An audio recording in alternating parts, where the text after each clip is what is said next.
नमस्कार मित्रों, मैं पंकज। बीएड और बीटीसी के मुद्दे पर देखेंगे। आज भी सुप्रीम कोर्ट में एसएलपी लगी थी बंगाल बीएड संघ की तरफ से, तो आज उसकी सुनवाई थी। तो आज देखेंगे सुप्रीम कोर्ट में क्या हुआ है, इस पर पूरी बात हम आपको बताएंगे, पूरी चर्चा करेंगे। तो वीडियो में आप बने रहिएगा और सुन लीजिए, ये काफ़ी महत्वपूर्ण है। आप देखेंगे कि 11 अगस्त को फैसला आया था कि ये 1 to 5 में आप देखेंगे केवल बीटीसी योग्यताधारी ही उसमें एलिजिबल है। तो ये फैसला आप देखेंगे आपके अनिरुद्ध बोस और सुधांशु धुलिया ने के द्वारा किया गया था, जो सुप्रीम कोर्ट में आप देखेंगे अभी भी कार्यरत है। उनका अभी भी सुप्रीम कोर्ट में कार्य चल रहा है, वो भी अभी भी वहाँ पे हैं।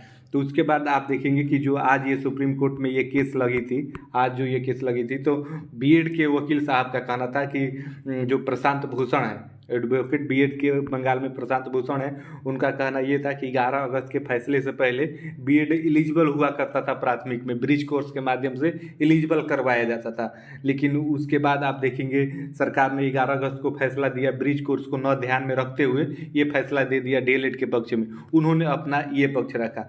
वही आप देखेंगे कि इस बीटीसी और बीएड वाले मुद्दे पे अनिरुद्ध बोस और सुधांशु धुलिया ने ही फैसला 11 अगस्त को दिया था।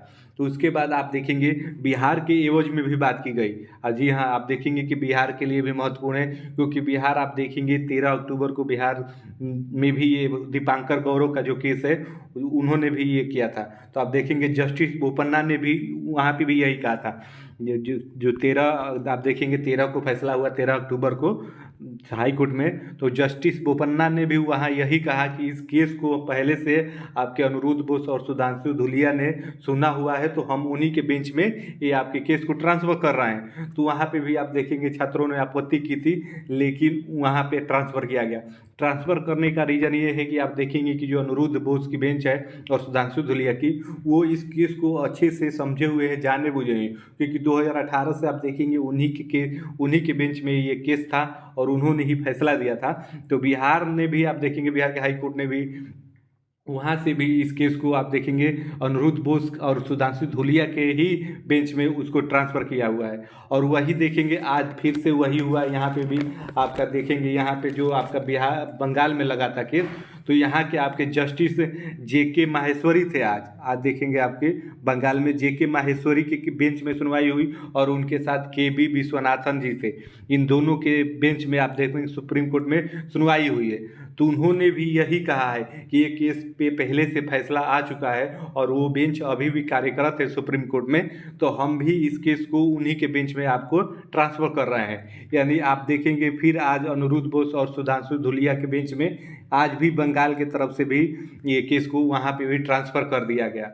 जी हाँ, ये बड़ी खबर है। आप देखेंगे आज भी कुछ फैसला नहीं आया है, आज फिर से उसी बेंच में ट्रांसफ़र कर दिया गया है, जो बेंच फैसला 11 अगस्त को सुनाई थी बीएड और बीटीसी मुद्दे पे।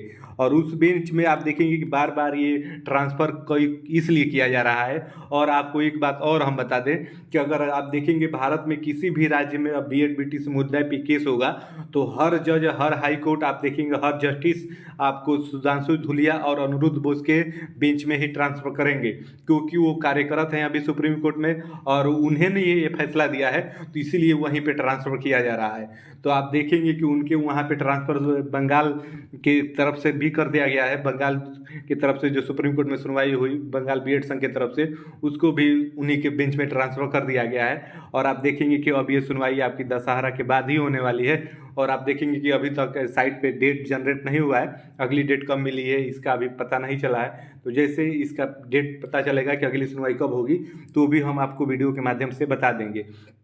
लेकिन आप देखेंगे कि बीएड बीटीसी मुद्दा पे अब कुछ होने वाला नहीं है। फैसला आ गया है और फैसला लॉजिक भी है और सही भी है, क्योंकि आप देखेंगे 2018 से पहले बीटीसी बीएड अलग अलग हुआ करता था। प्राथमिक में बीटीसी एलिजिबल था और उच्च वाले में आपके बीएड हुआ करते थे। लेकिन 2018 में आनन फानन में एक नोटिस जारी करके केवल बीएड को शामिल किया गया था। तो उसी को देखेंगे 5 साल से सुनवाई चल रही थी। उसके बाद अनिरुद्ध बोस और सुधांशु धुलिया ने 11 अगस्त को ये ऐतिहासिक फैसला दिया कि पहले से 5वीं में केवल आपके बीटीसी ही एलिजिबल होंगे। तो ये केस अगर कि देश के किसी भी कोने में किसी भी कोर्ट में चलेगी तो वो सारे ट्रांसफ़र आप देखेंगे इसी बेंच में करेंगे, क्योंकि ये कार्यरत है और ये कार्यरत है। और इनके पास अगर ये केस जाएगा तो ये सुनेंगे नहीं, तुरंत इसको डिसमिस कर देंगे, क्योंकि आप देखेंगे इस पे पहले से इन्होंने फैसला दिया हुआ है और 5 सालों से इस केस को अच्छे से समझे जाने बूझे हैं, तो इसमें वो कुछ करेंगे नहीं। तो नेक्स्ट डेट आप देखेंगे दशहरा के बाद पड़ेगी, तो जैसे ही नेक्स्ट डेट आएगी हम आपको बता देंगे। लेकिन आपको इतना मान के चलिए कि जो फैसला आ गया है वो फैसला कायम रहेगा, वो अब बदलने वाला नहीं है। तो ये आप देखेंगे बंगाल की तरफ से जो एसएलपी लगी थी बीएड संघ की तरफ से, तो आज यही कोर्ट में हुआ, उन्होंने भी ट्रांसफ़र कर दिया अनिरुद्ध बोस और सुधांशु धूलिया के बेंच में। तो जो भी जानकारी आएगी हम अपने वीडियो के माध्यम से आपको बता देंगे। जय हिंद।